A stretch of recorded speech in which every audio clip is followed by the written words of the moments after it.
Всем привет! Сегодня будем готовить пирог с брокколи и тунцом. Простой набор продуктов, легкое приготовление и не занимает много времени. Получается сытным, вкусным и нравится даже детям.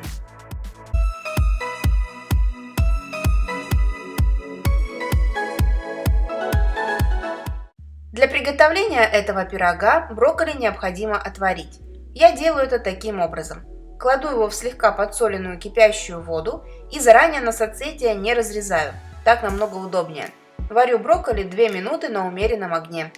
Затем достаю его из воды и даю остыть, а затем разрезаю на соцветия.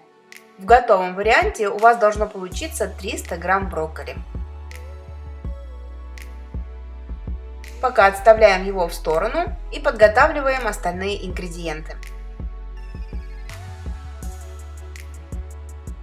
100 грамм твердого сыра натираем на крупной терке. Из данного количества ингредиентов у нас получится 2 пирога. Наши пироги сегодня мы будем делать из слоеного теста. Его необходимо заранее достать из морозилки и разморозить при комнатной температуре. По времени это занимает минут 30. Затем слегка присыпаем стол и само тесто мукой, чтобы не прилипало, и немного раскатываем его в разные стороны. Слоеного теста нужно 400 грамм. У меня это 2 пласта по 200 грамм. Теперь на одну часть теста выкладываем начинку. Это брокколи, консервированный тунец и сыр. На 2 пирога я беру баночку тунца весом 185 грамм.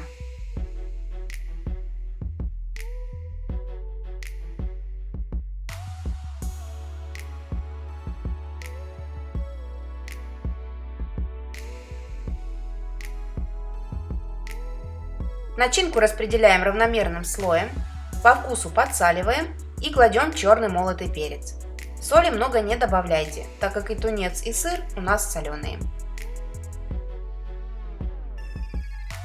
Кладем в начинку последний ингредиент – это тертый сыр.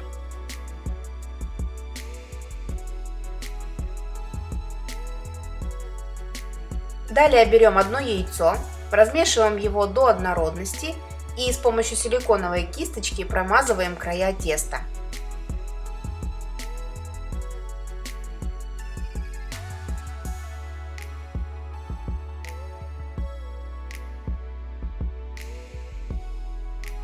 Накрываем начинку второй частью теста. Делайте это очень аккуратно, так как слоеное тесто очень нежное и нам нужно его не порвать. Края слегка придавливаем пальчиками, чтобы они склеились. И теперь с помощью вилки делаем красивые рифленые края у пирога.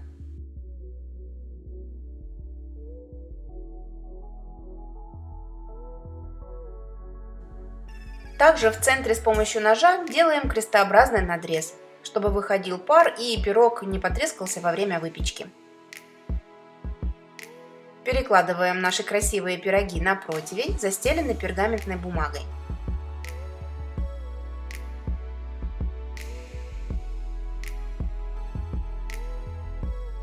Смазываем их яйцом.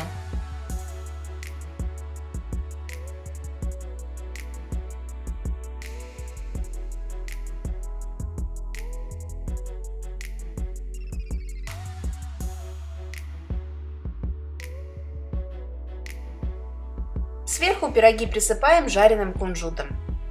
Я присыпаю щедро, не жалею, так как кунжут очень люблю и добавляю его во многие блюда. К тому же он очень полезный и с ним все блюда получаются еще вкуснее. Вот и все. Ставим выпекаться в предварительно разогретую до 180 градусов духовку на 25-30 минут.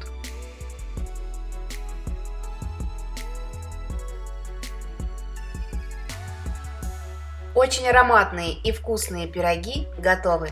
Даем им остыть до теплого состояния и разрезаем на порционные кусочки. Мне нравится есть такой пирог в теплом виде, чтобы тянулся сыр, а мой муж предпочитает есть его холодным. Пробуйте приготовить сами, а фотографиями готового блюда вы можете поделиться со мной на моей страничке в Instagram и на канале Яндекс.Дзен. Ссылки на каналы оставлю в описании под видео. Мне всегда приятно получать от вас отзывы. а фотоотчеты вдвойне приятнее. С любовью, Евгения и кулинарный канал «Это просто».